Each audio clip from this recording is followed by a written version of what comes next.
আপনি কি জানেন ওই ভয়াবহ কঠিন হাসরের দিনে হাজার জনের মধ্যে 999 জন হবে জাহান্নামী, একজন হবে জান্নাতি।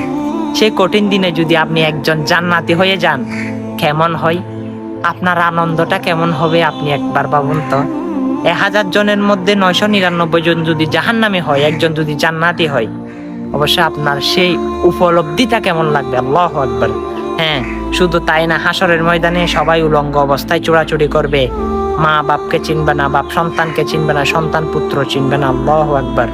হ্যাঁ, গর্ভবতীদের গর্ভপাত হয়ে যাবে। জাহান্নামের আগুন এত ভয়ানক, এত ভয়ানক, এত ভয়ানক, হয়তো আপনি জানেন না। হ্যাঁ, অবশ্যই জাহান্নামকে ভয় করুন। আর ভিডিওটা তো দেখেছেন, পারলে জাহান্নাম থেকে বাঁচার দোয়াটি শেয়ার করতে পারেন। আল্লাহুম্মা ইন্নী আউযু বিকা মিন আযাবিল জাহান্নাম। হ্যাঁ, প্রতিদিন তো অনেক নাচ গান দেখেন, সমস্যা নাই, কিন্তু সেগুলো কঠিন হাসরের দিনে আপনার আমলনামাকে ধ্বংস এমন ভাবে করবে যা আপনি ভাবতেও পারতেছেন না। অবশ্যই এই জাহান্নামে বাঁচার দোয়াটি বিশেষ করে মানুষের কাছে পৌঁছে দিবেন, তারা যেন আমলগুলো করতে পারে। আল্লাহ যেন সবাইকে জান্নাতুল ফেরদৌস দান করে। আমিন।